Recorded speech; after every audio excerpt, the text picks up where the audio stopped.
வணக்கம். இன்னைக்கு my home my கிச்சனில் வெண்ணெயிலேருந்து எப்படி நெய் காய்ச்சறதுன்னு பார்க்கலாம். நெய் காய்ச்சறதுக்கு 1 கிலோ உப்பு இல்லாத சமையலுக்கு பயன்படுத்துகிற வெண்ணெய் எடுத்துக்கோங்க. Unsalted cooking butter. இப்போ இந்த வெண்ணெயை நம்ம உருக்கிடலாம். அடுப்பில் ஒரு பாத்திரம் வச்சுட்டு பாத்திரத்தை மிதமான சூட்டில் சூடு பண்ணுங்கள். பாத்திரம் சூடானதுக்கப்புறம் வெண்ணெயை உள்ளே சேர்த்துக்கோங்க. நெய் காய்ச்சும் போது எப்போவுமே மிதமான சூடு இல்லைன்னா குறைஞ்ச சூட்டில் தான் நெய் காய்ச்சணும். அதிகமான சூட்டில் நெய் காய்ச்சக்கூடாது. இப்போ இந்த வெண்ணெய் எல்லாமே நல்லா உருகி பால் பொங்குறப்ப எப்படி பொங்கி வரும் அந்த மாதிரி பொங்கி வர ஆரம்பிக்கும். அப்போ ஒரு கரண்டி வச்சு இந்த மாதிரி கலந்து விடுங்க. அப்புறம் நெய் காய்ச்சும் போது கொஞ்சம் பெரிய பாத்திரமாக வச்சுக்கோங்க. அப்போ தான் இந்த மாதிரி கொஞ்சம் பொங்கி வர ஆரம்பிக்கும் போது வடிஞ்சு கீழே ஊற்றாமல் இருக்கும்.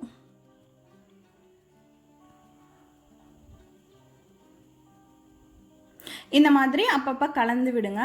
அப்புறம் இந்த பால் பொங்குற மாதிரி இந்த நுரை வந்தது இல்லையா, அது கொஞ்சம் கொஞ்சமாக குறைஞ்சி ஒரு 15 நிமிஷத்துக்கு அப்புறம் அதுலேருந்து நெய் பிரிஞ்சு வர ஆரம்பிக்கும்.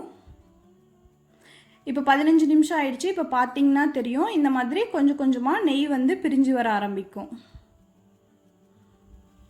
அப்பப்போ கரண்டி வச்சு கலந்து விடணும், மறந்துடாதீங்க.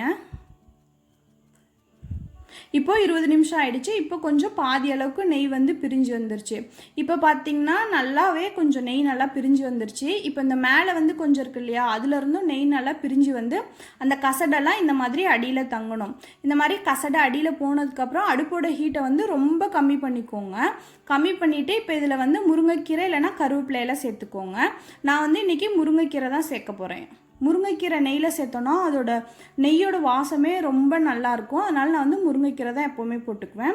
இப்போ இந்த முருங்கைக்கீரை கொஞ்சம் நெய்யில் பொரிஞ்சதுக்கப்புறம் கொஞ்சம் மொறுமொறுன்னு ஆயிரும். இந்த மாதிரி கொஞ்சம் கலரும் மாறிடும். ஆனதுக்கப்புறம் எடுத்துகிட்டு அடுப்பை ஆஃப் பண்ணிட்டு நெய்யை இறக்கிடுங்க.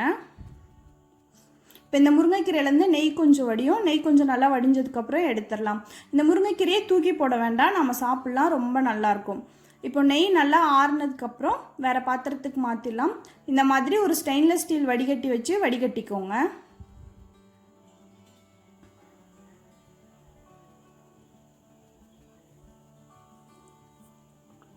இதே பாத்திரம் அடிகனமான பாத்திரமாக இருந்துச்சுன்னா அடுப்பு ஆஃப் பண்ணிவிட்டு உடனேவே வேறு பாத்திரத்துக்கு மாற்றி வச்சுருங்க. நெய் அதுலேயே இருந்துச்சுன்னா, பாத்திரம் ரொம்ப சூடாக இருந்துச்சுன்னா நெய் கொஞ்சம் வேறு மாதிரி வாசடிக்கும், நல்லா இருக்காது. அதனால் இப்போ பார்த்தீங்கன்னா இவ்வளோதான் கசடு இருந்தது. கொஞ்சம் நெய் இருக்குது, இதையும் சுத்தமாக வடித்து எடுத்துக்கலாம் நம்ம.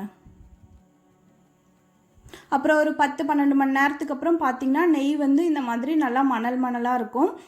நெய் காய்ச்சும் போதே வீடு பூராவே ரொம்ப நல்லா நெய் மணமாக இருக்கும். இந்த நெய்யை நீங்கள் செய்கிற இனிப்பு வகைகள் அப்புறம் பலகாரம் எல்லாத்துக்குமே பயன்படுத்திக்கலாம், ரொம்ப நல்லாயிருக்கும். நீங்களும் உங்கள் வீட்டில் நெய் காய்ச்சி பாருங்கள்.